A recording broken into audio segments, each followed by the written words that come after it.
ॐ अज्ञानतिमिरान्धस्य ज्ञानाञ्जनशलाकया सत्सुरोन्मिलितं येन तस्मै श्रीगुरुवे नमः। नमो ॐ विष्णुपादाय कृष्णप्रेष्ठाय भूतले श्रीमते भक्तिवेदान्तस्वामीति नामिने नमस्ते सारस्वती देवे गौरवाणि प्रचारिणे निर्विशेषशून्यवादी पाशातदेशतारिणे जय श्री कृष्णा चैतन्य प्रभु नित्यानंद श्री अद्वैत गदाधर श्रीवासदि गौर भक्त वृंद हरे कृष्णा कृष्णा कृष्णा हरे हरे हरे राम राम राम हरे हरे ஹரே கிருஷ்ணா. பக்தர் எல்லாருக்கும் இனிமையான காலை வணக்கம். இன்றைய பாகவத சத்சங்க வகுப்புல வந்து கலந்துட்டு இருக்கிற எல்லா பக்தர்களுக்கும் என்னுடைய பணிவான நமஸ்காரம்.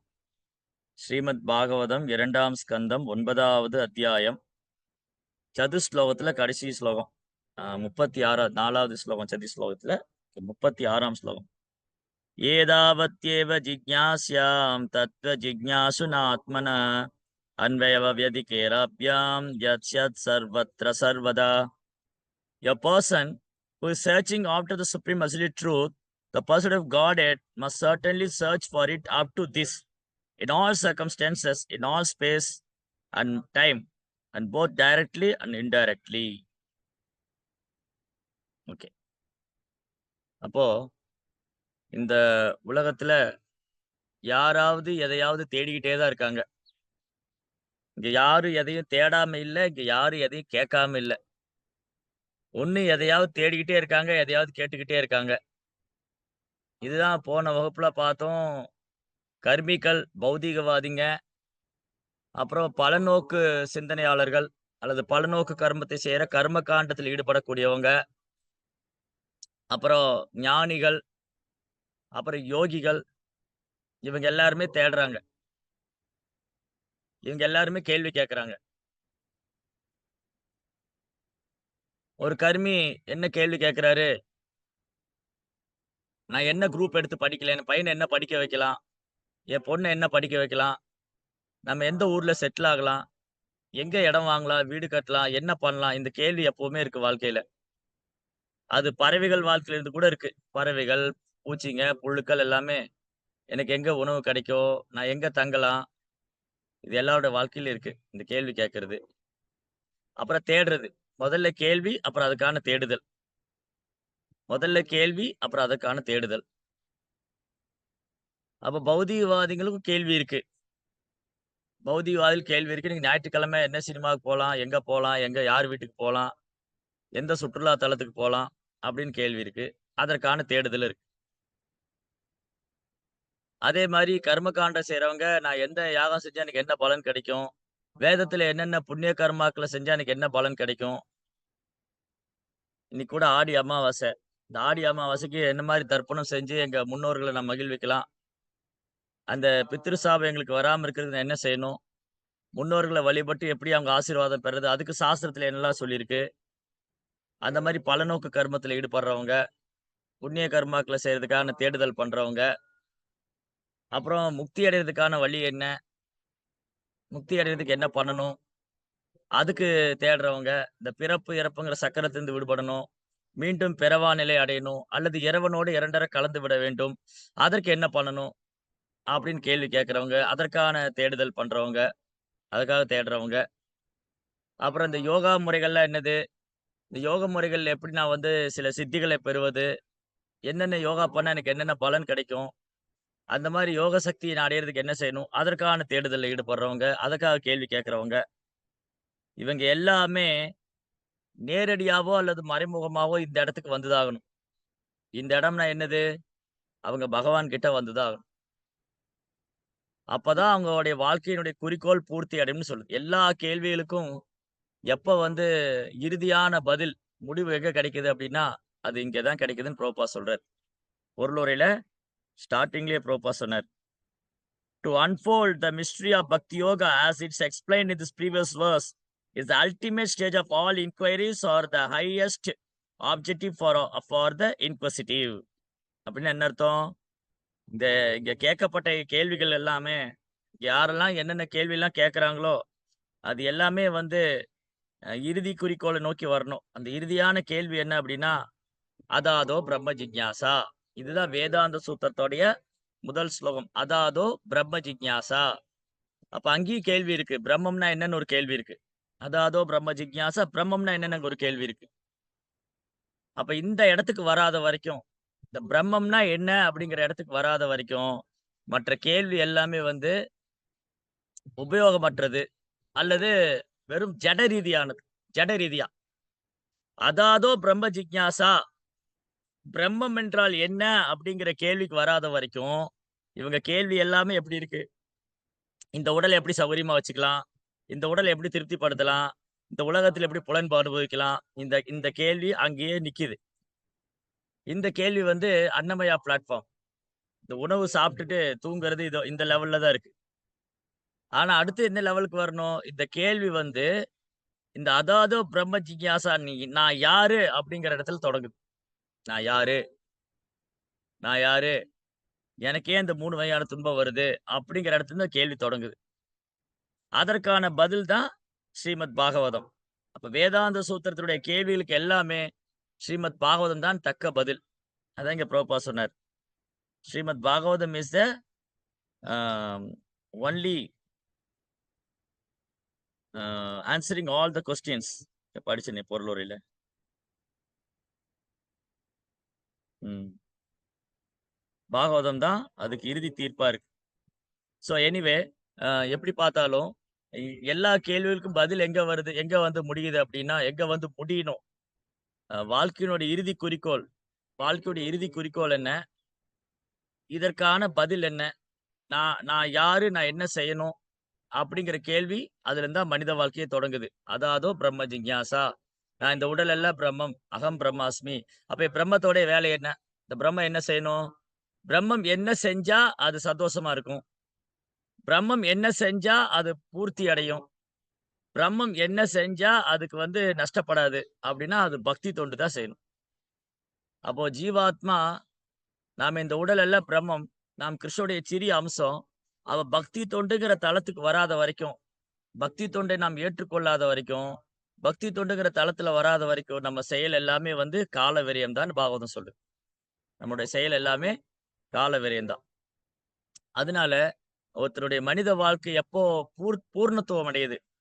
மனித வாழ்க்கை எப்போ பூர்ணத்துவம் அடையுது? மனித வாழ்க்கை எப்போ முழுமை அடையுதுன்னா, இந்த புலன்ப விஷயங்களை கைவிட்டுட்டு, பகவானுக்கு சேவை செய்வது மூலமா. தூய பக்தி தொண்டு. தூய பக்தி தொண்டை ஏற்றுக்கொள்றது மூலமாகவும், பகவானுக்கு சேவை செய்றது மூலமாக மட்டும் தான் என்ன ஆகுது? இந்த கேள்விகளுக்கான பதில் எல்லாம் கடைசியா இறுதியான பதில். இறுதியான பதில் இதுதான். எல்லா கேள்வியும் நேரடியாவோ இங்க என்ன சொல்லுது? இங்க என்ன சொல்றாரு பகவான்? இதுவரைக்கும் from this person who is searching after the supreme person of Godhead யாரெல்லாம் தேடுறாங்களோ, சரி அப்போ இந்த பௌதீகத்துல விரக்தி அடையறவங்களும் முழு முதல்ல கடவுள தேடுறாங்க. பௌதீகத்துல விரக்தி அடையறவங்களும் இறைவன தேடுறாங்க. ஆண்டவர தேடுறாங்க. அது வந்து பிரம்மமாவோ அல்லது பரமாத்மாவோ ஏதோ தேடுறாங்க.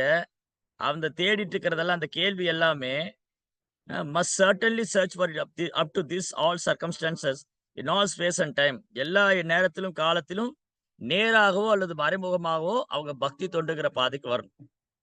பக்தி தொண்டுங்கிற பாதைக்கு வராத வரைக்கும், அவங்க முழுமுதற் கடவுளை உணர முடியாது. அவங்க முழுமுதற் கடவுள உணர முடியாது. வெறும் பிரம்மத்தை உணர்றதால மட்டும் வந்து முழுமையான அறிவு பெற்றது ஆகிவிடாது. பரமாத்மா அனுபவம் முழுமையானதல்ல. பிரம்மத்தை உணர்வதும் முழுமையானதல்ல. பரமாத்மாவை உணர்வதும் முழுமையானதல்ல. அப்ப பக்தி தொண்டுங்கிற தளத்துக்கு வந்து தூய பக்தி தொண்டை மேற்கொண்டால் மட்டும் தான் எல்லா கேள்விகளுக்கும், எல்லா தேடுதலுக்கும் இறுதியான பதில் அதுதான். எல்லா கேள்விகளுக்கும், எல்லா தேடுதலுக்கும் இறைவனை வந்து எப்படிலாம் தேடுறாங்களோ, அது நேரடியா தேடுறாங்களோ, மறைமுகமா தேடுறாங்களோ, அவங்க பக்தி தொண்டுங்கிற பாதைய மேற்கொண்டே ஆக வேண்டும். பக்தி தொண்டுங்கிற பாதைய மேற்கொண்டு, தூய பக்திங்கிற தளத்துக்கு தன்னை உயர்த்திக் கொள்ளாத வரைக்கும், அவங்க இந்த தேடுதல்ல வந்து முழுமையடைய முடியாது. இந்த கேள்விகளுக்கும் பூரணமான பதில் கிடைக்காது. ஒருவர் என்ன கேள்வி கேட்டாலும், ஒருவர் என்ன தேடிக் கொண்டிருந்தாலும், அவர் தூய பக்தி தொண்டுக்கு வந்து பகவானுக்கு சேவை செய்யாத வரைக்கும், அவருடைய கேள்விக்கும், தேடுதலுக்குமான தெளிவான பதிலோ அல்லது இறுதியான முடிவோ கிடைக்காது. மேலும் குழப்பத்திலேயே ஆழ்ந்துட்டு இருக்கணும். அதனால தான் முந்தைய வகுப்புகள்ல பேசினோம். பெரும்பாலும் மக்கள் குழப்பத்திலே இருக்காங்க. பௌதிகவாதிகளுக்கும் குழப்பம், மனக்கற்பனையாளருக்கும் குழப்பம், தத்துவவாதிகளுக்கும் குழப்பம். எந்த தத்துவத்த தேர்ந்தெடுக்கிறது? எத பின்பற்றுவது? யாரை பின்பற்றுவது? எதற்காக பின்பற்றுவது? ஏன் பின்பற்ற வேண்டும்? நாம் எதனை பின்பற்ற வேண்டும்? ஏன் பின்பற்ற வேண்டும்? யாருக்காக பின்பற்ற வேண்டும்? எதனை அறிந்து இதெல்லாம் குழப்பமாவே இருக்கு. அப்போ ஒட்டுமொத்த சமுதாயம் குழப்பத்திலே இருக்கு. பகவத்கீதையினுடைய 2ஆம் அத்தியாயத்துல 7ஆம் ஸ்லோகத்துல பிரபுபார் சொல்றாரு, இந்த ஜட உலகம் முழுவதும் குழப்பத்திலே தான் இருக்கு. இந்த குழப்பத்துல இருக்கிறவங்களால ஒரு முடிவு எடுக்க முடியாது. கொஞ்சம் யோசிச்சு பாருங்க. நம்ம குழப்பத்துல இருக்கும்போது நல்ல குழப்பத்துல இருக்கிறோம். அப்போ ஒரு முடிவு எடுத்தா சரியா இருக்குமா? இல்ல முடிவு எடுக்க தான் முடியும். குழப்பத்துல இருக்கிறவங்களால முடிவு எடுக்க முடியாது. அப்படி எடுத்தாலும் அது சரியா இருக்கு. அப்போ நான் தெளிவான மனநிலையில் இருக்க வேண்டும். அப்ப நான் தெளிவான மனநிலையில் இருந்தால் அல்லாது என்னால ஒரு தெளிவான முடிவுக்கு வர முடியாது. தெளிவான மனநிலையில இருந்தா தான் தெளிவான ஒரு முடிவுக்கு வர முடியும். ரஜஸ், தமஸ், ரஜோகுணம், தமோகுணத்துல இருக்கிறவங்க தெளிவான முடிவு எடுக்க முடியாது. சாத்விகமான குணத்துல வந்தா தான் தெளிவான முடிவு எடுக்க முடியும். அப்ப அதுக்கு பக்தி தொண்டை ஏற்றுக்கொண்டே ஆக வேண்டும். பக்தி தொண்டை ஏற்றுக்கொள்ள வேண்டுமானால் என்ன பண்ணணும்? தெளிவான மனநிலையுடைய ஆன்மீக குருவை நான் சரணடையணும். ஒரு தூய பக்தர். ஒரு தூய பக்தருடைய தாமரை திருவடிகளை சரணடைந்து அவர்ட்டருந்து பணிவா கேள்வி கேட்கறதுனால, அவருக்கு அடக்கமா சேவை செய்றதுனால, அந்த சீட பரம்பரை மூலமா வரக்கூடிய அறிவ என்னால பெற முடியும். அப்போ என்னுடைய பாதை தெளிவாகும். நான் இறைவனை உணர முடியும். அப்ப என்னுடைய பாதை, என்னுடைய கேள்வி, என்னுடைய எல்லா கேள்விகளுக்கும், என் எல்லா தேடுதல்களுக்கும், நான் என்னெல்லாம் தேடிக் கொண்டிருந்தேனோ, நான் என்னெல்லாம் கேட்டுக் கொண்டிருந்தேனோ, என்னுடைய எல்லா கேள்விகளுக்கும், என்னுடைய எல்லா தேடுதலுக்கும் ஆன்மீக குருவானவர் தக்க பதிலளிப்பார். ஆன்மீக குருவானவர் தக்க பதிலளிப்பார். அதேபோல சாஸ்திரம், ஸ்ரீமத் பாகவதம் தக்க பதிலளிக்கிறது. அப்போ புத்தக பாகவதம், பக்தர் பாகவதர் 2 புத்தக பாகவதம், பக்தர் பாகவதர். இந்த 2 என்னுடைய எல்லா கேள்விகளுக்கும், என்னுடைய எல்லா தேடுதலுக்கும் பதிலளிக்குது. அதனால பகவானை பற்றி குழப்பமோ, சந்தேகமோ தேவையே இல்ல. பகவானை நாம் தனிப்பட்ட விதத்தில் தேட முயற்சி பண்ண வேண்டியதில்ல.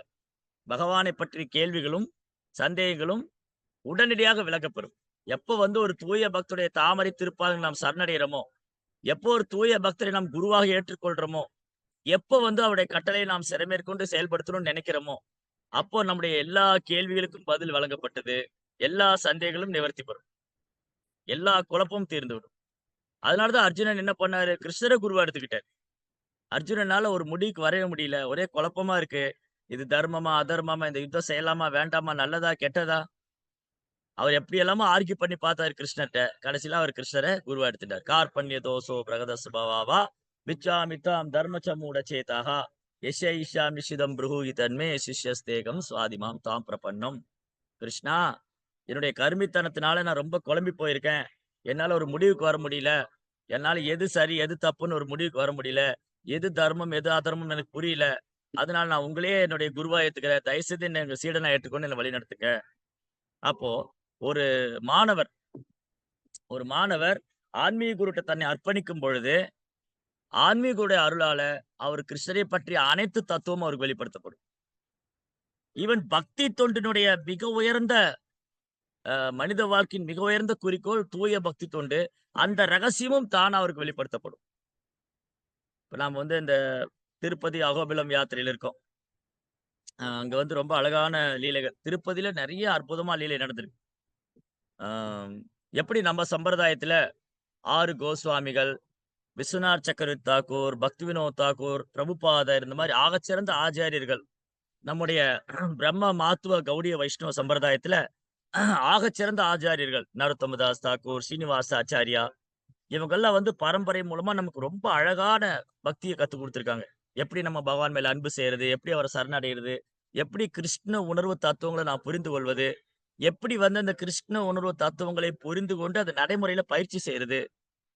இப்படி மிக அழகழகான விஷயங்கள நம்முடைய ஆச்சாரியர் கத்துக் குடுத்திருக்காங்க. அதே மாரி ஸ்ரீ சம்பிரதாயத்துல இருக்கிற ஆச்சாரியர்களும், எப்படி நம்ம சம்பிரதாயத்து ஆச்சாரியர்கள் ரொம்ப அழகா பக்தி யோக நெறிமுறைகள நமக்கு கத்துக் குடுத்திருக்காங்களோ, அதே போல மிக அற்புதமான ஆச்சாரியர்கள், ஆழ்வார்கள் ஸ்ரீ சம்பிரதாயத்திலே இருக்காங்க.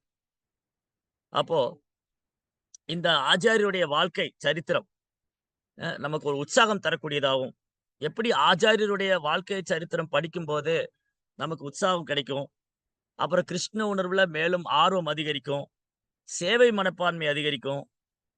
பணிவு, பணிவு, எளிமை இது படிப்படியாக ஆச்சாரியருடைய சரித்திரங்களை தொடர்ந்து கேட்பதாலும், பாடுவதாலும், நினைப்பதாலும் நமக்கு என்ன ஆகும்னா, மேலும் கிருஷ்ண உணர்வுல, கிருஷ்ண பக்தியில நல்ல ஒரு முன்னேற்றம் ஏற்படும்.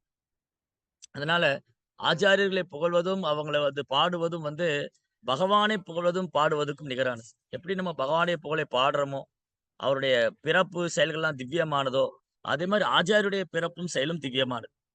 ஆச்சாரியருடைய செயல்களை கேட்பதாலேயே நமக்கு கிருஷ்ண உணர்வுடைய தத்துவம் தானா வெளிப்படுத்தப்படும். நம்ம கிருஷ்ணர தேட வேண்டாம். நம்ம பகவான தேட வேண்டாம். பகவானை பற்றிய சந்தேகங்கள் எதுவும் வேண்டாம். ஏதேனும் ஒரு பக்தர் பகவானை தேடுவாரேயானால், பகவானை பற்றி குழப்பம் இருக்குமானால், பகவானை பற்றி சந்தேகம் இருக்குமானால், அவர் பகவானை தரிசனம் செய்ய வேண்டும் என்று ஆசைப்பட்டால், அவர் தனிப்பட்ட விதத்தில் ஏதும் முயற்சியும் செய்ய வேண்டிய அவசியம் இல்ல. ஒரு கிருஷ்ண பக்தர் பகவானை பற்றிய கேள்விகளுக்கோ, சந்தேகத்துக்கோ, குழப்பத்துக்கோ எல்லாத்துக்கும் பதில் என்னன்னா, ஆச்சாரியனுடைய திருவடிகளுக்கு சேவை செய்வது. ஆன்மீகுடைய கருணையால ஆச்சாரிய உபாசனம். கிருஷ்ணர் பகவத்கீதையில சொல்றாரு. ஒரு 19 விஷயம் சொல்றாரு. அமானித்துவம், அதன்வித்துவம், அகிம்சா, சாந்தி, ராஜவம், ஆச்சாரியோபாசனம், ஸ்தைரம், ஆத்ம விநிகிரகா, அ ஜன்ம மிருத்யு ஜராவியாதி துக்க தோஷானு தர்சனம் இப்படியெல்லாம் ஒரு 19 சொல்றாரு. ஒரு ஒரு பக்தர் வாழ்க்கையில பின்பற்ற வேண்டிய விஷயங்கள். ஒரு கிருஷ்ண பக்தர் வாழ்க்கையில என்னத்தையெல்லாம் பின்பற்றினா, அவருக்கு வேதத்தினுடைய ரகசியம் எல்லாம் தானா வெளிப்படுத்தப்படும். ஆச்சாரியவான் புருஷோ வேதக.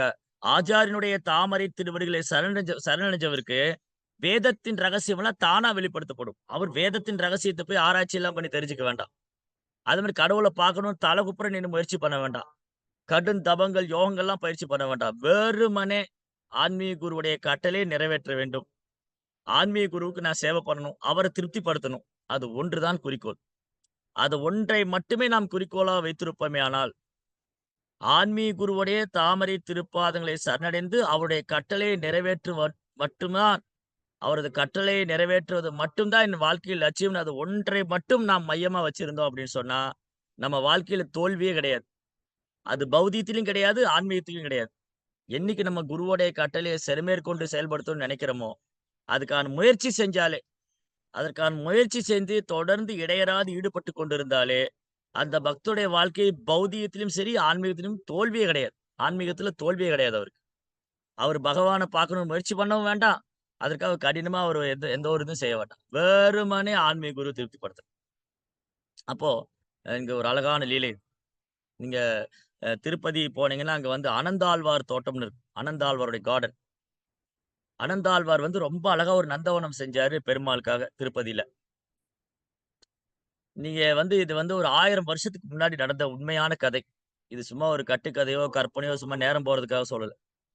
இது உண்மையாலுமே நடந்தது. 1000 ஆண்டுகளுக்கு முன்பாக ராமானுஜ ஆச்சாரியர் இந்த பூமியில இருந்த பொழுது, அவருடைய சீடர் அனந்தாழ்வார். ராமானுஜருக்கு நெறைய ஆயிரக்கணக்கான சீடர்கள் இருந்தாங்க. அப்ப ராமானுஜர் ஸ்ரீரங்கத்துல ஆச்சாரியரா இருக்கார். இந்த சம்பிரதாயத்தோட ஆச்சாரியர். அப்போ ஒரு நாள் அவரு வந்து உபநிஷத்துக்கள் இந்த மாரி பாகவதம் வகுப்பு பேசிட்டு இருக்கும்போது, அந்த வகுப்பு முடிஞ்ச உடனே கேட்கிறார். இந்த மாரி சீனிவாச பெருமாளுக்கு, பாலாஜிக்கு ஒரு நந்தவனம் செய்யணும். யாராவது போய் பண்ண முடியுமா? யாராவது எந்த சீடராவது அந்த பக்தர் யாராவது வைஷ்ணவர் அந்த சேவைய ஏத்துக்கிறீங்களா? எல்லாம் மௌனமா இருக்காங்க அந்த சபையில. ஏன்னா, ஆச்சாரியனை விட்டு பிரியறதுக்கு யாருக்கு மனசு வரும்? ஒரு தூய பக்தருடைய சங்கத்தை விட்டு பிரியறதுக்கு யாருக்குமே மனசு வராது. ஆன்மீக குருவுடைய சங்கம் கிடைக்கிறதே பெருசு. அவர விட்டு பிரியறதுக்கு யாரு மனசு வரும்? அவர் பக்கத்திலே இருந்து, அவர் பேசுறத கேட்கணும். அவருக்கு பெர்சனலா ஆன்மீக குருவுடைய வஸ்திரங்களை வாஷ் பண்ணி துவைச்சு தர்றது, அப்புறம் பிரசாதம் தயார் பண்றது, அவருக்கு தேவையான வசதிகளை செஞ்சு குடுக்குறது, இதெல்லாம் அ வாப்பு சேவா. அவர் பக்கத்துல இருந்தே செய்யக்கூடிய சேவை. அப்ப ஆன்மீக குரு பக்கத்துல இருக்கிறது ஆன்மீக குருவுடைய பக்கத்துல இருக்கிறது ரொம்ப பெரிய விஷயம். அப்புறம் அவர்ட்டருந்து நேரடியா கேட்கிறது அதோட ரொம்ப பெரிய விஷயம். அவருக்கு பெர்சனலா சேவை பண்றது அது ரொம்ப பெரிய பாக்கியம். அப்ப ஆன்மீக குரு ஒரு தூய பக்தர் பக்கத்துல இருக்கிறதே பாக்கியம். அதுவும் ஆச்சாரியர். ஆச்சாரியருக்கும் குருவுக்கும் வித்தியாசம் உண்டு. ஆன்மீக குரு வந்து நம்மள தீட்சை குடுத்து, நம்மள பிறப்பு, இறப்புலருந்து விடுவிச்சு பகவான்ட்ட அழைச்சிட்டு போறாரு. ஆச்சாரியர்ங்கிறது சம்பிரதாயத்தை வழிநடத்தக்கூடியவரா இருக்காரு. ஆச்சாரியர். ஆச்சாரியருக்கு வந்து அதிகாரம் உண்டு. எத வேணாலும் அவர் மாத்தலாம். பக்தி கோட்பாட வந்து காலத்துக்கு தகுந்த மாரி, இடம், சூழ்நிலை, நேரம், காலம் கருதி, காலத்துக்கு தகுந்த மாரி ஆச்சாரியர் மாத்தலாம். இப்போ உதாரணத்துக்கு, பக்தி சித்தாந்த சரஸ்வதி தாக்கூர் காலத்துல ஒரு வைஷ்ணவர் வந்து கௌடி வைஷ்ணவர் 64 மாலை ஜபிக்கணும். பக்தி சித்தாந்த சரஸ்வதி காலத்துல, இன்னைக்கும் கௌடி வைஷ்ணவத்துல ஒரு ஒரு வைஷ்ணவர் வந்து 64 மாலை ஜபிக்கணும். ஆனா பிரபுபாதர் ஆச்சாரியரா இருந்ததுனால, அவருக்கு தெரியும் இங்க உள்ள சீடர்கள்லாம் 64 மாலை பண்ண முடியாது அவங்கனால. அதனால குறைந்தபட்சம் 16 மாலை சொல்லுங்க. Chant at least 16 round. இப்ப பிரபுபாதர் மாத்துனாரா? 64லிருந்து 16 கொண்டு வந்தார். இது ஆச்சாரியர் பண்ணலாம். ஆச்சாரியரால அத பண்ண முடியும். ஆன்மீக குரு என்ன பண்ணுவாரு? ஆன்மீக குரு நமக்கு பயிற்சி குடுத்து, நம்மள அறியாமையிலிருந்து விடுவிச்சு, பிறப்பு இறப்பிலிருந்து விடியக்கூடிய அந்த சேவை, அந்த பொறுப்பு வந்து ஆன்மீக குரு. அப்ப ஆன்மீக குரு பக்கத்துல இருக்கிறதுக்கே யாரும் ஆன்மீக குரு விட்டு விலகுறதுக்கே யாரும் விரும்ப மாட்டாங்க. அப்படி இருக்கும்போது ஆச்சாரியனுடைய தரிசனம் கிடைச்சிருக்கு. ஆச்சாரியனுடைய சங்கம் கிடைச்சிருக்கு. ஆச்சாரியனுடைய சேவை கிடைக்குது. யாரு போவாங்க? எல்லாம் மௌனமா உட்கார்ந்திருக்காங்க. திரும்பி ராமானுஜர் கேட்கிறாரு. இந்த மாரி அம் திருமலையில போய் அங்க ரொம்ப அழகான ஒரு நந்தவனம் செஞ்சு பாலாஜிக்கு சேவை பண்ணணும். யாராவது தயாரா இருக்கீங்களா? யாருமே கை தூக்கல. திரும்பியும் கேட்கிறாரு, அந்த திருமலையில போய் இங்க பாலாஜிக்கு வந்து அ பாலாஜிக்கு வந்து அழகழகான மாலையெல்லாம் போடணும். அந்த மாலை போடணும்னா, அங்க ஒரு நந்தவனம் செய்யணும். அங்கருந்து ஃப்ரெஷ்ஷா அங்க அப்படியே விளையிற மலர்களையும் துளசி எடுத்து மாலை செஞ்சு பகவானுக்கு அர்ப்பணிக்கணும். எல்லாம் அமைதியா இருக்காங்க. ஆனந்தாழ்வார் மட்டும் கை தூக்குனாரு. ஆனந்தாழ்வார் கை தூக்குனாரு, "நான் போறேன்." அன்னைக்கு வந்து 1000 ஆண்டுகளுக்கு முன்பாக திருமலைக்கு போறதுங்கிறது ஒரு பெரிய சவாலான ஒரு போனவங்க திரும்ப வருவாங்களான்னு சொல்ல முடியாது. அந்த மாரி ஒரு அடர்ந்த காடு. இன்னைக்கும் அப்படிதான் இருக்கு. ஆனா இன்னைக்கு நெறைய வசதிகள்லாம் செஞ்சுட்டாங்க. ஆச்சாரியர்கள் வந்து வைஷ்ணவர்கள் வந்து நமக்கு நெறைய வசதி பண்ணி குடுத்துருக்காங்க. சாலை போட்டிருக்கிறாங்க. அப்புறம் வந்து அங்க விடுதிகள் கட்டியிருக்கிறாங்க. அப்புறம் பிரசாதம் கிடைக்குது. எல்லாமே இருக்கு. இன்னைக்கு எல்லா சௌகரியமும் இருக்கு. ஆனா ஒரு காலத்துல அந்த மலைக்கு மேல போகணும் அப்படின்னு சொன்னா, அது அவ்வளவு சாதாரண விஷயம் அல்ல. கரடு முரடான பாதைகள், கொடூரமான விலங்குகள், இதையெல்லாம் கடந்து தான் போகணும். இதையெல்லாம் கடந்து ஒருத்தர் மேல போய் பாலாஜிய தரிசனம் பண்ணாருன்னா, அவர் ரொம்ப பாக்கியம் பெற்றவர்ன்னு அர்த்தம். அவர் பகவானால் ஆசீர்வதிக்கப்பட்டவர். இந்த மாரி அற்புதமான ஸ்தலங்கள் அகோபிலம், அப்புறம் வந்து விருந்தாவனம், மாயாப்பூர், திருப்பதி இந்த மாரி இடத்துல போய் ஒருத்தர் பகவான தரிசனம் பண்றாருன்னு சொன்னா, புனித ஸ்தலங்கள்ல புனித ஸ்தலங்கள்ல போய் ஒருத்தர் பகவான தரிசிக்கிறாருன்னு சொன்னா, அவர் வந்து ஒரு சாதாரண பிறப்பு எடுத்தவர்ன்னு கிடையாது. அவர் ஏற்கனவே முந்தைய பிறவியிலேயே யாகங்கள் செஞ்சிருக்கணும், தவங்கள் இருந்திருக்கணும், விரதம் இருந்திருக்கணும். ரொம்ப புண்ணிய காரியங்கள் செஞ்சவங்கனால தான் இந்த மாரி ஒரு பாக்கியம் கிடைக்கும். அதுவும் வைஷ்ணவர் சங்கத்துல, தூய பக்தருடைய வழிகாட்டுதல்ல, இந்த மாரிலாம் இருக்கும்போது தான் இது சாத்தியமாகும். அப்படி இல்லாம அந்த இடங்களுக்கு போறது சாத்தியம் அல்ல. எல்லாராலும் விருந்தாவனத்துக்கு போயிட முடியாது. எல்லாராலும் மாயாப்பூர் போயிட முடியாது. எல்லாராலும் திருமலைக்கு வந்துர முடியாது. அந்த பிராப்தம் அந்த பக்தருக்கு எப்ப கிடைக்குதோ, எப்ப பகவானுடைய அனுகிரகம் கிடைக்குதோ, எப்ப வைணவர்களுடைய ஆசீர்வாதம் கிடைக்குதோ, அப்பதான் அது நடக்கும். இப்போ அனந்தாழ்வார் வந்து அங்க போணும். ஆனா எந்த அடிப்படை வசதியும் கிடையாது. கீழ இருந்து மலை ஏறி தான் போகணும். அது ட்ரெக்கிங் போற மாரி அது மலை கிளைம்ப் பண்ணி ஏறணும். படிக்கட்டெல்லாம் கிடையாது. அதிலும் மழை காலத்துல மழை வந்து அப்படியே அ பயங்கரமான கனமழை பெய்யும். மழைனா அப்படி மழை பெய்யும். குளிர் காலத்துல சொல்ல முடியாத அளவுக்கு குளிர் அடிக்கும். இதெல்லாம் பொறுத்துக்கிட்டு அந்த மலை மேல போயி, அந்த முதல்ல அந்த தரைய வந்து சமன் பண்ணணும். சமதளமாக்கி அங்க அ பூக்கள் எல்லாம் போடுறதுக்கான கிருஷி, அந்த இடத்த வந்து விவசாய பூமியா மாத்தி, அதுக்கப்புறம் அங்க கிணறு வெட்டி, அங்க வந்து இந்த பூக்கள் எல்லாம் இதெல்லாம் ஒரு சாதாரண விஷயம் இல்ல. சாதாரண விஷயம் இல்ல. அது குறிப்பா இந்த காலத்துல எல்லாருமே சட்டைகளுக்காக வேலை செய்யணும்னு பார்க்குறாங்க. எங்க இந்த மாரி விவசாயம் பண்ணி சாப்பிடுறது? காசு குடுத்து ஆர்டர் பண்ணிட்டோம்னா, அதுவும் காசு குடுக்க வேண்டியதே இல்ல. அந்த Google Payல போட்டா வீட்டு தேடி சாப்பாடு வந்து விட்டுட்டு போயிடுறான். ஏதோ கண்டத்தையும் சாப்பிடுறாங்க. ஆனா, இங்க அனந்தாழ்வார் வந்து இந்த மலை ஏறி போய் பகவானுக்கு சேவை பண்ணணும். ஆச்சாரியர் சொன்ன ஆச்சாரியர் ஒரு வார்த்தை தான் சொன்னாரு. யார் அந்த சேவைய ஏத்துக்கிறீங்க? அப்போ ஆச்சாரியர் சொன்ன ஒரே வார்த்தை, "குருமுக பத்ம வாக்கிய சித்ததே கொரிய ஐக்கிய ஆர்னா கொரிக மனாஷ்." அப்படியே போயிட்டாரு தன் மனைவிய கூட்டிண்டு. அந்த மனைவியோ கர்ப்பவதியா இருக்காங்க. அந்த கர்ப்பவதிய கூட்டிட்டு அவர் போயி, அங்க சேவை பண்றாரு, திருமலையில. முதல்ல அந்த இடத்த வந்து மேல ஏறி போயி, ரொம்ப கஷ்டப்பட்டு மேல ஏறி போயி, அங்க ஒரு கிணறு வெட்ட ஆரம்பிக்கணும். கிணறு வெட்டி அதுல தண்ணி எடுத்து, அதுலருந்து அந்த தரைய சமம் பண்ணி, அதுல மலர்கள்லாம் போட்டு பண்ணணும். இன்னைக்கும் அந்த கார்டன் இருக்கு. நீங்க இன்னைக்கு திருப்பதி போனீங்கன்னா, அனந்தாழ்வார் நந்தவனம்னு இருக்கும். நீங்க அந்த பரிக்கிரமா சுத்தி வரும்போது அங்க பார்க்கலாம். அனந்தாளுடைய கார்டன் இருக்கு. தோட்டம். 1000 ஆண்டுக்கு முன்னாடி அவர் செஞ்சது. என்னாச்சு, இந்த மாரி ஒரு கிணறு வெட்ட ஆரம்பிச்சாரு. கிணறு வெட்ட ஆரம்பிச்சு மண்ணெல்லாம் எடுத்து போட்டா, மண்ணு இப்படி போட்டுட்டே இருக்காரு எடுத்து. அந்த அம்மாவும் கர்ப்பவதியான மனைவி, அவங்களும் அந்த சட்டியில மண் எடுத்துட்டு போய் ஒரு இடத்துல போடுறாங்க. பாலாஜி பார்க்குறாரு, இந்த பக்தருக்கு என்ன ஒரு அன்பு என் மேல இருந்ததுன்னா, இந்த இடத்துல இந்த ஒரு இந்த ரொம்ப ஒரு அ யாருமே வந்து தங்க முடியாத ஒரு இடத்துல, தன்னுடைய சுக துக்கத்தெல்லாம் விட்டுட்டு, ஸ்ரீரங்கம் மாரி அற்புதமான ஒரு திவ்ய தேசம். ஸ்ரீரங்கம் மாரி அற்புதமான ஒரு திவ்ய தேசத்தையும், ஆச்சாரியன் ராமானுஜருடைய சங்கத்தையும் விட்டுட்டு, அவர் சொன்ன ஒரே வார்த்தை, அவர் சொன்ன ஒரே வார்த்தைய மட்டும் எடுத்துக்கிட்டு, இங்க வந்து இப்படி சேவை பண்றாரு. அதுவும் எதுவுமே பொருட்படுத்தல. ஏதோ கிடைக்கிறத சாப்பிட்டுட்டாங்க. அந்த காட்டுல என்ன கிடைக்கும்? ஏதாவது கிழங்கு, பழங்கள வச்சு ஏதாவது கொஞ்சம் சாப்பிட்டுட்டு, கிடைக்கிறத சாப்பிட்டுட்டு, இந்த சேவைய பண்ணிக்கிட்டு இருக்கார். இதுக்கு ரொம்ப ரொம்ப அ குரு பக்தி. குரு மேல வலுவாத விசுவாசம். குருவ திருப்திப்படுத்துறது மட்டும் தான் தன் வாழ்க்கையின் குறிக்கோள். குருவ திருப்திப்படுத்துறது மட்டும் தான் தன்னோட லட்சியம்ங்க இருக்கிற ஒரே நபரால தான் முடியும். அந்த மாரி செய்றாரு. அந்த அளவு குரு மேல பக்தி, விசுவாசம். இங்க பிரபுபாவுடைய சீடர்கள் கூட பாருங்க. பிரபுபாதர் வந்து கண் இமைத்தால் போதும் அதை செய்வதற்கு அப்படியே உற்சாகமா இருப்பாங்க. சேவை என்னமோ கடினமானதா தான் இருக்கும். அது சாத்தியமே இல்லாத மாரிலாம் கூட இருக்கும். சாத்தியமே இல்லாத விஷயத்த பிரபுபாதர் சொல்ல மாட்டாரு. ஆனா, அது ஆரம்பத்துல சாத்தியம் இல்லாதது போல தோன்றும். ஆனா, பிரபுபாவுடைய அருளால, மகாபிரபுடைய கருணையால சாத்தியம் இல்லாத விஷயம் சாத்தியமாயிடும். இந்த சைதன்ய சரிதாமிரதம் புத்தகம் வந்து பிரிண்ட் பண்ண சொன்னாரு பிரபுபாதா. குறுகிய காலம் தான் குடுத்தாரு. சீடர் சொன்னார், "பிரபுபாதா அது முடியாது. இப்படி குறுகிய காலத்துல எப்படி பண்ண முடியும்?" அதெல்லாம் முடியாதுங்கிறதே அகராதியில கிடையாதுன்ட்டாரு. முடியாதுங்கிறதே கிடையாது. முடியாது என்பது முட்டாளின் அகராதின்ட்டாரு.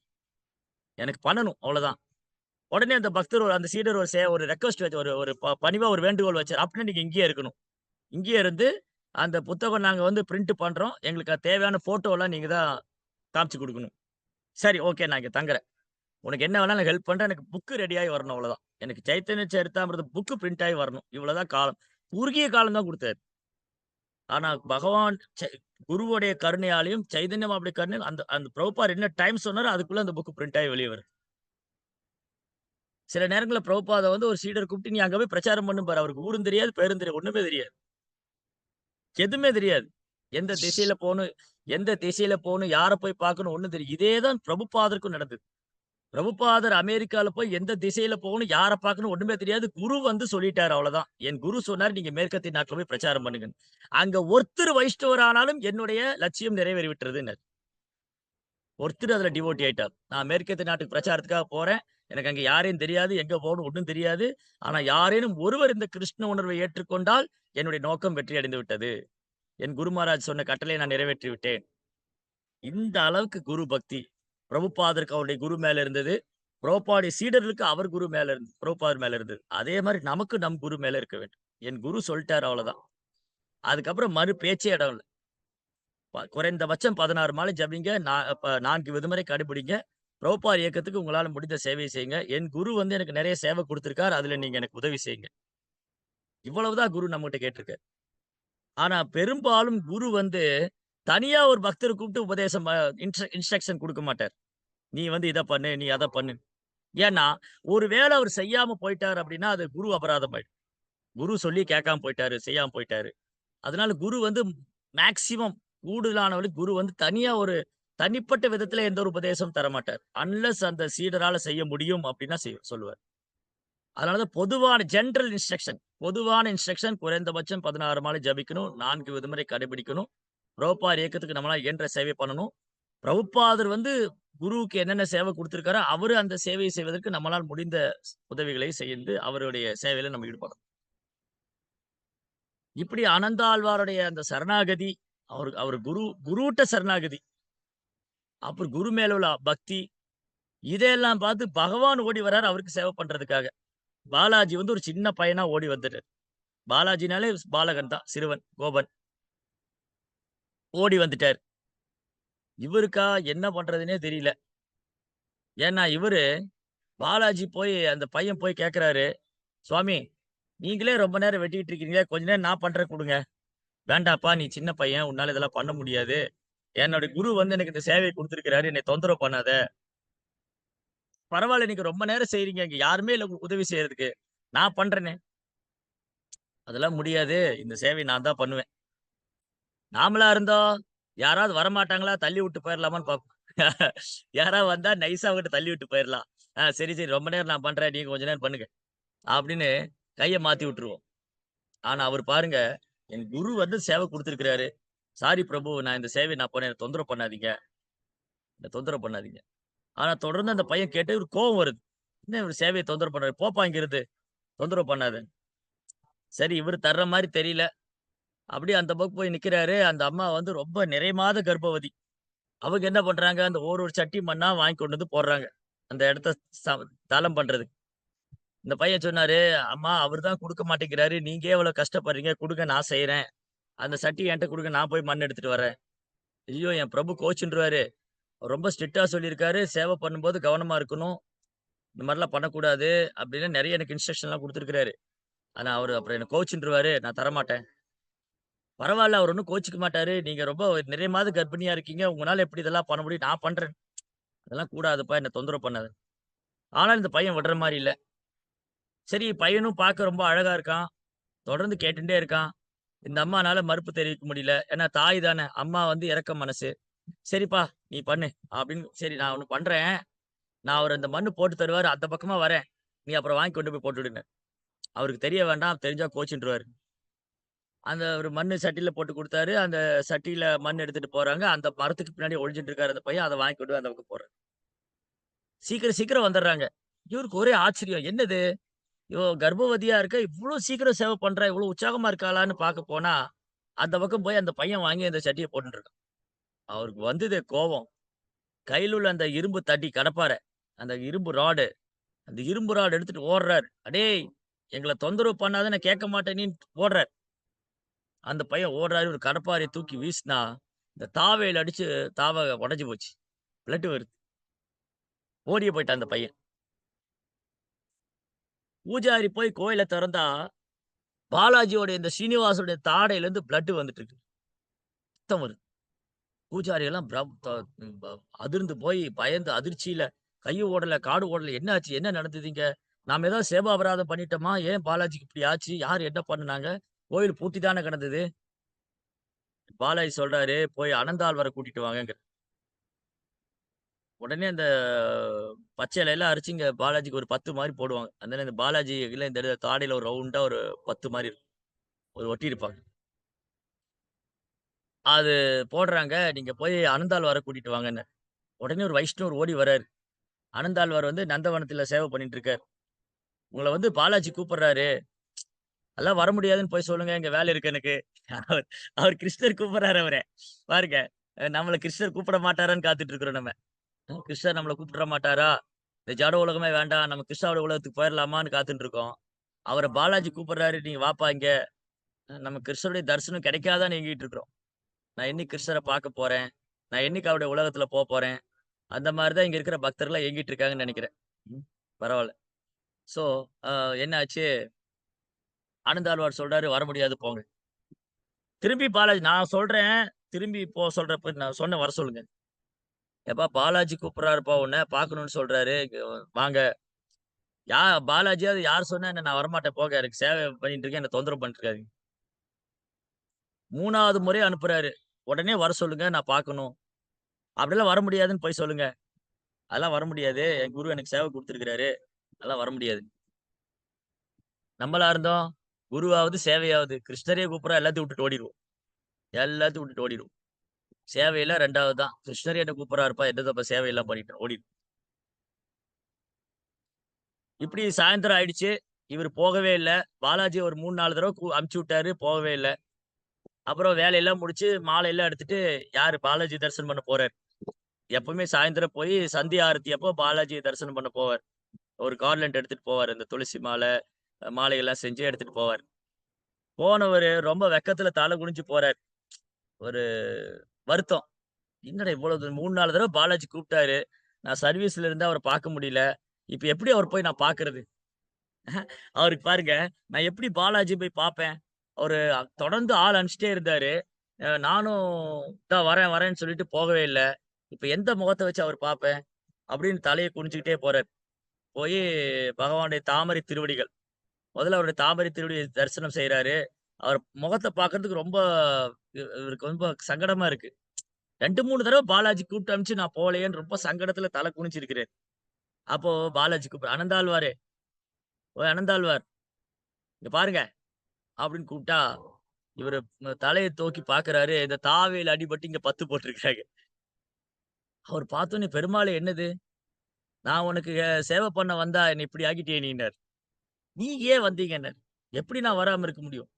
நீ இவ்வளோ கஷ்டப்படுற, உன்னுடைய என்னுடைய பக்தன் கஷ்டப்படுறத பார்த்து எப்படி என்னால பொறுத்துக்க முடியும்?" அப்போ ஆன்மீக குருவுடைய அருளால ஆனந்தாழ்வார் எந்த ஒரு முயற்சியும் செய்யாம, அவர் பாலாஜிய தேடி ஓடல. அவர் கிருஷ்ணர தேடி எங்கேயும் அங்கேயும் ஓடல. அவர் காட்டுல போய் தவம் செய்யல.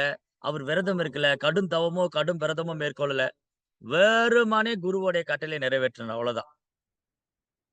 அப்போ அவர் குரு பக்கத்துல இருக்கிறத விட அவருடைய வார்த்தை, வாணி சேவா, வாப்பு சேவைய விட வாணி சேவை உயர்ந்தது. ஆன்மீக குரு பக்கத்துல இருந்து சேவை பண்றது நல்ல விஷயம் தான். அது வாய்ப்பு கிடைக்கும்போது செய்யலாம். ஆனா அதை காட்டிலும் உயர்ந்தது அவருடைய கட்டளையை நிறைவேற்றுவது. அவர் கட்டளையை நிறைவேற்றுவது. அப்போ ராமானுஜர் சொன்ன ஒரே வார்த்தைக்காக தன்னுடைய தனிப்பட்ட விருப்பு, வெறுப்பு, சுய ஆசை அல்லது விருப்பம், சுயநலம் எதுவும் இல்லாம, வெறுமனே என் குருவ திருப்திப்படுத்தணும். அவ்வளோதான். அந்த ஒரு காரணத்தினால அந்த ஒரு காரணத்தினால எந்த பகவான் நம் வாழ்க்கையின் குறிக்கோளா இருக்காரோ, எந்த பகவானை நம்ம அறியணுமோ, எவரை நான் உணர வேண்டுமோ, அவரு அவர் முன்னாடி பெர்சனலா தரிசனம் நேரடியா பகவான் அவருக்கு காட்சி குடுக்குறார். அவர்ட்ட அன்பு பரிமாற்றம் செய்றார். எப்படி ஆன்மீக குருவுடைய கருணையால கிருஷ்ணருடைய கருணை, ஆன்மீக குருவுடைய கருணையும், கிருஷ்ணாவுடைய கருணையும் வேறு வேறே இல்ல. ஆன்மீக குருவுடைய கருணை ஒருத்தருக்கு கிடைச்சுச்சு அப்டின்னா, அது கிருஷ்ணருடைய கருணை கிடைத்த மாரி தான். கிருஷ்ணாவுடைய கருணையும், ஆன்மீக குருவுடைய கருணையும் வேற வேற இல்ல. இதுதான் ரகசியம். ஆன்மீக வாழ்க்கையின் வெற்றியின் ரகசியமே ஆன்மீக குருவை திருப்திப்படுத்துறதுல தான் இருக்கு. குருவ திருப்திப்படுத்துறதுல தான் இருக்கு. எந்த அளவுக்கு ஒருத்தர் குருவ திருப்திப்படுத்துறதுக்காக தயாரா இருக்காங்களோ, தங்கள் வாழ்க்கைய அர்ப்பணிக்கிறாங்களோ, அந்த அளவுக்கு அவங்க கிருஷ்ண உணர்வுல முன்னேற்றம் அடைஞ்சுட்டே இருப்பாங்க. அவங்க பகவான்ட்ட போகணும்னு தனிப்பட்ட முயற்சி மேற்கொள்ள வேண்டிய அவசியம் இல்ல. அவங்க பகவான பார்க்கணும்னு முயற்சி பண்ண வேண்டிய அவசியம் இல்ல. எல்லாம் தானா நடக்கும். அந்த குருவோடைய வார்த்தைய மட்டுமே பிடிச்சு நின்னா, குருவோடைய இன்ஸ்ட்ரக்ஷன மட்டுமே நம்ம ஹோல்டு பண்ணி நிக்கிறோம், பிடிச்சு நிக்கிறோம் அப்டின்னா, மற்றதெல்லாம் தானா பின்தொடரும். பகவானே நேரடியா நமக்கு தரிசனம் குடுப்பார். பகவானே நம்மட்ட அன்பு செய்வார். பகவானே நம்மள ஆசீர்வதிப்பார். இது நம்மளால உணர முடியும். இந்த விக்கிரகத்துல பகவானோட அன்பு செய்றாரு. இங்க பகவானுடைய சேவைய ஏத்துட்டு இருக்காரு. இங்க பகவான் என்ன ஆசீர்வதிக்கிறாரு. அப்படிங்கிற அந்த ரியலைசேஷன் அனுபவம் நமக்கு கிடைக்கும். அந்த அனுபவம் எப்ப கிடைக்கும்னா, ஆன்மீக குரு என் மேல திருப்தி அடையறதுல தான் இருக்கு. ஆன்மீக குரு எப்படி திருப்தி அடைவாரு? வைஷ்ணவருக்கு சேவை செய்வது ஆன்மீக குரு திருப்தி அடைவார். அப்ப வைஷ்ணவ சேவை எவ்வளவு முக்கியமானதுங்கிறது தான் இன்னொரு லீலை அங்க. ஆ, ராமானுஜருடைய சீக்ஷா குரு. ராமானுஜருக்கு 5 சீக்ஷா குரு இருந்தாங்க. அதுல ஒருவர் ஸ்ரீசைல பூர்ணா. அவரும் திருப்பதியில தங்கியிருக்கார். திருப்பதியில ஒரு சின்ன ஆசிரமம் வச்சுக்கிட்டு அங்க பாலாஜிக்கு சேவை பண்றாரு. ஸ்ரீசைல பூர்ணா. பாருங்க அப்பல்லாம் அங்க மலை மேல ஏறி போறதே கஷ்டம். அங்க அனந்தாழ்வார் போய் பாலாஜிக்கு நந்தவனம் செஞ்சிருக்காரு. ஆச்சாரியர் பகவானுடைய அலங்காரம், ஏற்பாடுகள், அந்த பூஜை விதிமுறைகள், அங்க பகவானுக்கு சேவை செய்றது, அபிஷேகம் எல்லா வித வைஷ்ணவ கைங்கரியத்துக்கும் எல்லா விதமான ஏற்பாடும் செஞ்சு ஆச்சாரியர் அங்க உட்கார்ந்திருக்காரு.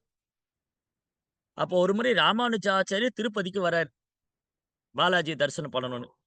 வந்தவர் என்ன பண்ணிட்டாரு, கீழ கோவிந்தராஜர் கோயில்லயே தங்கிட்டாரு. மேல போகல அவரு. ஏன்னா எப்புட்றா அந்த மலை மேல ஏறுறது? அது அந்த ஒட்டுமொத்த மலையே சேஷாச்சலம். ஆதிசேஷன். "எப்படி ஆதிசேஷன் மேல நான் கால வைப்பேன்?" அப்படின்னு அவர் கீழயே தங்கிட்டாரு. அப்போ ஸ்ரீசைல பூர்ணர் கேள்விப்பட்டாரு, ராமானுஜர் ஸ்ரீரங்கத்திலிருந்து வந்திருக்கிறாரு. ஏன்னா அப்ப ராமானுஜர் ஸ்ரீரங்கத்துல ஆச்சாரியரா இருக்காரு. அப்ப ஏறக்குறைய பார்த்தா, ராமானுஜர் ஆச்சாரியரா இருந்தாலும், ஸ்ரீசைல பூர்ணாவுடைய சீடர். ஸ்ரீசைல பூர்ணா ஆச்சாரியருடைய ராமானுஜருடைய சீக்ஷா குரு. இவரு என்ன பண்ணாரு, மலையிலிருந்து கீழ இறங்கி வந்து, அப்ப வந்து பஸ்லலாம் வரல. மலையிலிருந்து நடந்தே கீழ இறங்கி வராரு. ராமானுஜருக்கு பிரசாதம் எடுத்துட்டு வராரு. பாலாஜியோட பிரசாதம். மேல பாலாஜிக்கு நிவேதனம் செஞ்சுட்டு, அந்த பிரசாதத்த எடுத்துட்டு வராரு. மலை மேலருந்து இறங்கி வராரு. எங்க? திருமலை மேல தேவஸ்தானத்திலிருந்து அங்க கோயில்லருந்து கீழ இறங்கி வந்து, கோவிந்தராஜர் கோயிலுக்கு வராரு. அங்க தான் ராமானுஜர் இருக்காரு. ஆச்சாரியன பார்த்தோனே ராமானுஜர் சாஷ்டாங்கம் நமஸ்கரிக்கிறார். நமஸ்கரிச்சு பிரார்த்திக்கிறாரு. "எனக்கு உங்க ஆசீர்வாதம் குடுங்க. உங்க சங்கம் எனக்கு குடுங்க. முதல்ல இந்த பிரசாதத்த சாப்பிடுங்கங்கிறாரு." ராமானுஜருக்கு ஆச்சரியம். என்ன ஆச்சாரியன் போய் எனக்கு பிரசாதம் எடுத்துட்டு வந்திருக்காரு. அடியேனுக்கு போய் நீங்க இந்த மாரி சேவை பண்ணலாமா? நான்ல உங்களுக்கு சேவை பண்ணணும். நீங்க ஏன் எனக்கு சேவை பண்ணீங்க? அப்போ ஸ்ரீசைலபுரம் மௌனமா இருக்காரு. திரும்பவும் ராமானுஜர் சொல்றாரு, "உங்க ஆசிரமத்தில யாராவது புதுசா சேர்ந்த பக்தர் இருப்பாங்களே, நியூ பக்தா. புதுசா சேர்ந்த யாராவது பிரம்மச்சாரிகளோ, பக்தர்களோ இருப்பாங்களே, அவங்ககிட்ட குடுத்து அனுப்பிச்சிருக்கலாமே. நீங்க ஏன் வந்தீங்க?" அப்ப அவரு சொல்றாரு ராமானுஜர் கிட்ட, "ராமானுஜா, என்னுடைய ஆசிரமத்தில என்னை விட ஒரு நியூ பக்தன் கிடையாது. நானே ஒரு ஆரம்ப நிலை பக்தர் தான். நானே இப்ப தான் பக்திய பக்குவமா பண்றதுக்கு முயற்சி பண்ணிட்டு இருக்கிறேன். அதனால தான் நானே வந்தேன்." இத கேட்டவுடனே அவரு திரும்பவும் சாஷ்டாங்கமா நமஸ்காரம் பண்ணிட்டாரு. அப்போ பக்தியில ஒருத்தர் எப்படி உயர்றாரு அப்படிங்கிறது, ஒரு பக்தியில ஒரு பக்தர் எப்படி உயர்ந்திருக்காரு அப்படிங்கிறத, அவருடைய பணிவு தான் காமிச்சு குடுக்கும். எவ்வளவுக்கு எவ்வளோ ஒருத்தர் உயர உயர ஒருத்தர் ஒருத்தர் ஒருத்தர் வந்து உயர உயர பக்தியில உயர உயர எவ்வளோ எவ்வளோ தன்னை தாழ்த்திக் கொள்கிறார். அதுதான் அந்த பக்தருக்கான அடையாளம். சைதன்ய மகாபுரு சொன்னத நம்ம நெறைய தடவ படிச்சிருக்கோம். ஒரு ஒரு மரம் வந்து நல்லா வளர்ந்து வரும்போது, அது குலை வந்து தாழ்த்தி குடுக்கும். ஒரு வாழை மரம் நம்ம வீட்ல ஒரு வாழை மரம் வச்சோன்னு வச்சுக்கோங்களேன், அந்த வாழை மரம் நல்லா கிடுகிடுகிடுன்னு வளரும். வளர்ந்து அது கிளையெல்லாம் என்ன பண்ணும்? தாழ்த்தி குடுக்கும். யார் வேணா அந்த பழம் எடுத்து சாப்பிட்டுக்கலாம்.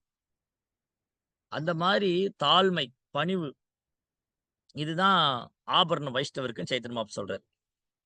"திருநாதபி சுனிச்சேன தரோரிவ சகிஷ்ணுனா அமானீனாமானதேன கீர்த்தனீய சதாகரி." எல்லாருக்கும் மரியாதை குடுக்கணும். எந்த மரியாதை எதிர்பார்க்கக் கூடாது. ம். அப்படி. ராமானுஜர் கண்ணுலருந்து அப்படியே கண்ணீர் வந்தது. ஆச்சாரியர் இவ்வளவு பணிவா இருக்கிறாரே! அப்போ கோவிந்தா. கோவிந்தா வந்து ராமானுஜருடைய கசின் பிரதர். அவருடைய சகோதரர் தான். ஒரு முறை என்னாகும் ராமானுஜர் வந்து வைஷ்ணவத்த வந்து ஸ்தாபனம் பண்ணிருவாரு. அவர் உயிரோட இருக்கக்கூடாது அப்படின்னு அவர் குருகுலத்துல படிச்சுட்டு இருக்கும்போது, யாதவ் பிரகாஷ்ன்னு ஒரு அந்த குருகுல வாத்தியார் என்ன பண்ணுவாரு, இவர கொல்றதுக்காக ஒரு திட்டம் போடுவாரு. இது கோவிந்தாவுக்கு தெரிஞ்சு போயிடும். கங்கை யாத்திரை கூட்டிட்டு போய் இவர கங்கையில தள்ளி விட்டுறலாம். அப்ப அன்று இரவே கோவிந்தா சொல்லிருவாரு, "நீங்க போயிருங்க. இங்க இருக்காதீங்க. உங்கள கொல்ல திட்டம் போடுறாங்க. என்ன பத்தி கவலைப்படாதீங்க. நான் வந்துருவேன். என்ன அவங்க கொல்ல போறதில்ல. உங்கள தான் கொல்ல திட்டம் போட்டுட்டு இருக்காங்க." இந்த ராமானுஜர் அங்க தப்பிச்சு வந்துடுறாரு. இந்த கோவிந்தா என்ன பண்ணுவாருன்னா, திருமலையிலிருந்து சாரி அந்த யாத்திரை போனவரு, அ ஏதோ ஒரு காரணத்தினால இப்டி சைவத்திலிருந்து வைஷ்ணவத்திலிருந்து சைவத்துக்கு மாறிருவாரு. அவரு வந்து சிவனடியாரா மாறிர்றாரு. வைஷ்ணவத்த விட்டுட்டு சிறு வயது தான். ஒரு 8, 10 வயசு இருக்கும். அப்போ குருகுலத்தில படிச்சுட்டு இருந்தவரு, வைணவத்த ஏற்றுக்கொள்ளாம சைவத்தை ஏற்றுக்கொண்டு ஒரு சிவனடியாரா மாறிட்டார்.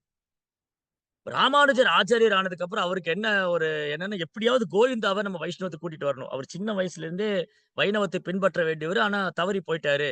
அவர் எப்படியாவது வைணவத்துக்கு அழைச்சுட்டு வரணும்னு வந்து ராமானுஜர் விரும்புறாரு. அப்ப அவர் ஸ்ரீசைலம் போனாட்ட ஒரு வேண்டுகோள் வைக்கிறாரு. நீங்க எப்படியாவது கோவிந்தரை வந்து வைஷ்ணவத்துக்கு கொண்டு வரணும். இது அடியனுடைய ஒரு பணிவான கோரிக்கை. ஸ்ரீசைல பூர்ணாவும் போயி கோவிந்தாவ சந்திக்கிறாரு. அவரு ஸ்ரீசைலத்துல அவரு சேவை பண்ணிட்டு இருக்காரு. சிவபெருமானுக்கு. ஸ்ரீசைலம் காளகஸ்தி ஆத்தி சம் அதர் பிளேஸ் எங்கேயோ. சேவை பண்ணிட்டு இருக்காரு. இவரு போனவரு, அவரு ஒரு அழகா நந்தவனத்துல கோவிந்தா பூக்கள் எல்லாம் பறிச்சுக்கிட்டு இருக்காரு.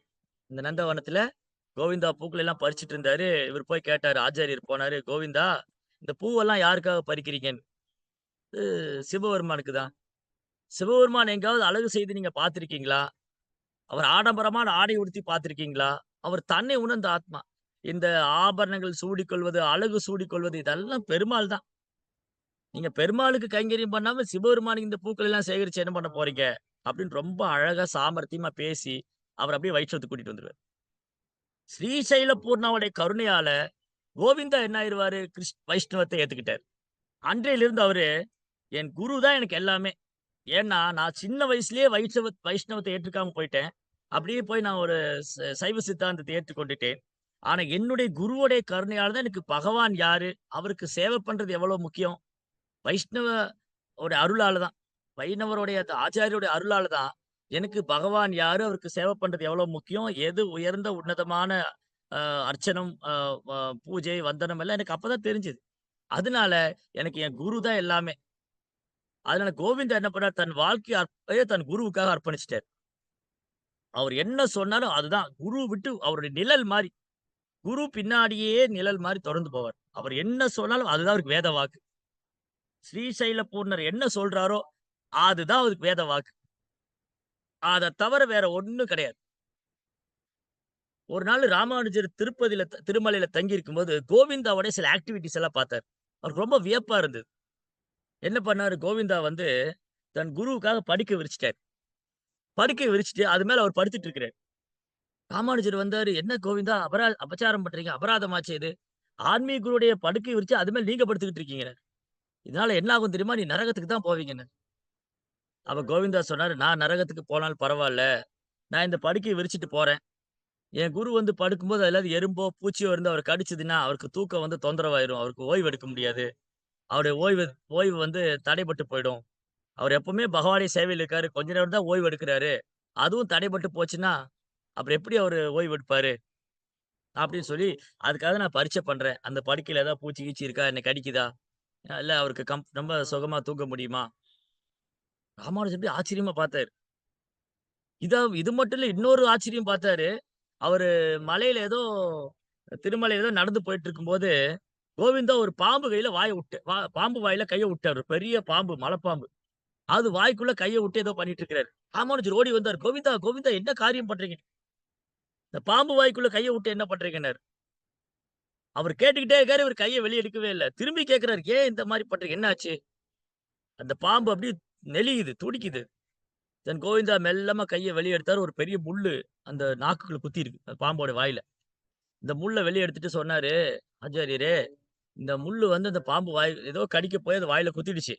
அது ரொம்ப கஷ்டப்பட்டு இருந்தது. அத பார்த்தோனே அது நான் வந்து பாவம் தொந்தரவா இருக்கு, கஷ்டப்படுதுன்னு சொல்லி அத நான் வந்து அது எப்படியாவது அத எடுத்து விடணும்னு பார்த்தேன். வைஷ்ணவா பரதுக்கு துக்கி கிருபாம்புதி." ஒரு வைணவர் வந்து எந்த ஜீவராசி மேலயும் தேசம் கொள்றதில்ல. யாரையும் வெறுக்கிறதில்ல. அதுக்கு எந்த ஆபத்து நடந்தாலும் அத உடனே அந்த ஜீவன எப்படியாவது காப்பாத்தணும். அந்த ஜீவனுக்கு எப்படியாவது சேவை பண்ணணும்னு நெனைக்கிறாரு. அந்த ஒரு என்ன சொல்றது? ஜீவோ தயா. ஜீவன்கள் மேல கருணை.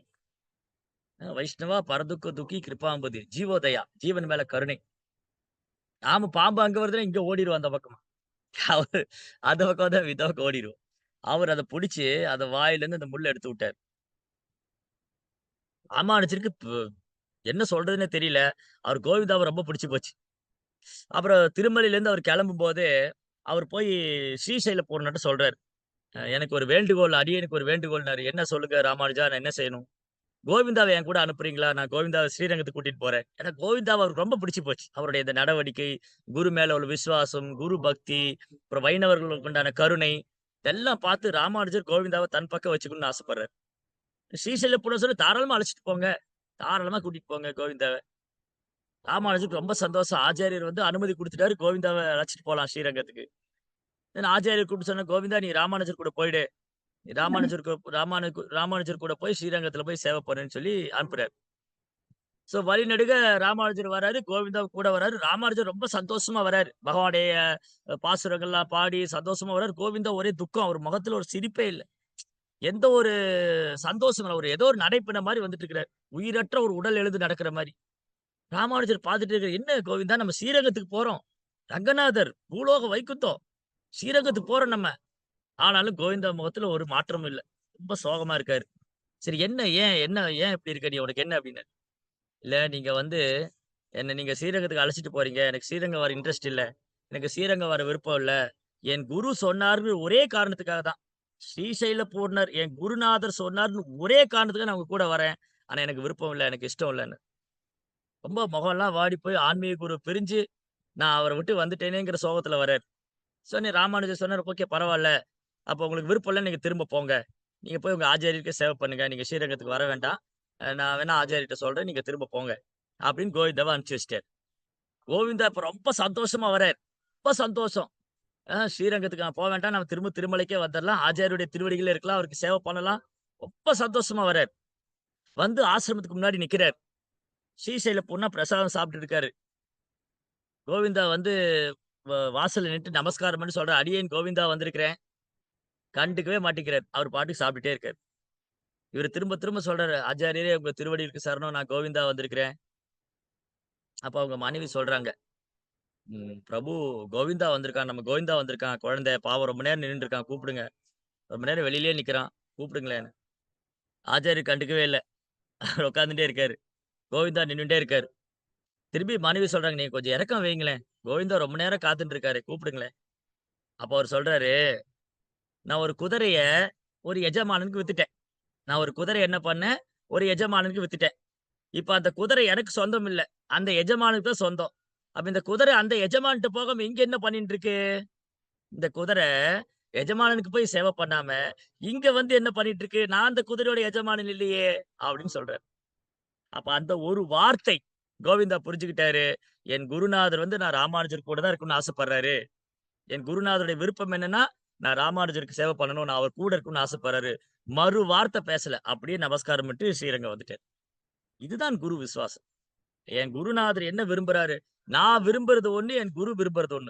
நான் விரும்புவதை நிறைவேற்றிக் கொள்ள வேண்டும் என்று நினைப்பதைக் காட்டிலும், என் குரு என்கிட்ட என்ன விரும்புறாரு? அதை நான் நிறைவேற்ற வேண்டும். அதுதான் ஒரு உத்தமமான சீடனுக்கான அடையாளம்.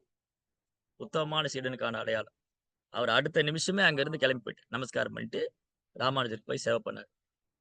இந்த மாரி வைஷ்ணவ ஆச்சாரியர்கள் அவங்க தன்னுடைய வாழ்க்கையே பகவானுடைய சேவைக்காக அர்ப்பணிச்சு, அந்த பகவானுடைய நாம, ரூப, குணாதிசயங்கள், அவருடைய மகிமைகள், லீலைகள்லாம் நமக்கு புரியணும்னு சொன்னா, நம்ம அது வந்து நம்ம மனித வாழ்க்கை பூர்ணத்துவம் அடையணும். நம்ம வாழ்க்கையின் இறுதி குறிக்கோளான கிருஷ்ணர் மேல களங்கமில்லாத அன்பு அடையணும். கிருஷ்ணரை பற்றிய அனைத்து தத்துவங்களும் நமக்கு வெளிப்படணும் அப்படின்னு சொன்னா, வெறுமனே நம்ம ஆன்மீகருடைய கட்டளை நிறைவேற்றணும். வெறுமனே அவருக்கு சேவை பண்ணணும். இந்த ஒன்று தான் ஆன்மீக வாழ்க்கையின் ஒட்டுமொத்த வெற்றிக்கும் அடித்தளமா இருக்கு. இத ஒண்ணு இல்ல அப்படின்னா, நம்ம என்ன தலகுப்புற நின்னு பிராயத்த பண்ணாலும், ஆன்மீக குருவுடைய கருணை இல்லன்னு சொன்னா, நம்மளால கிருஷ்ணருடைய நாம, ரூப, குணாதிசயம் எதையுமே நம்ம முழுமையா உணர்ந்து கொள்ளவே முடியாது. அதனால இது ரொம்ப அழகான ஸ்லோகம். இங்க எல்லாமே வந்து கிருஷ்ணரோடு சம்மந்தப்பட்டிருக்கு.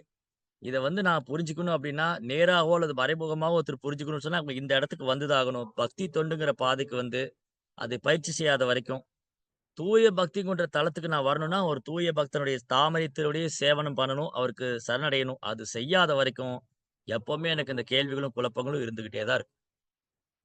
ஹரே கிருஷ்ணா. கிரந்தராஜ் ஸ்ரீமத் பாகவதம் கி, ஸ்ரீல பிரபுபாத் கி ஜெய்.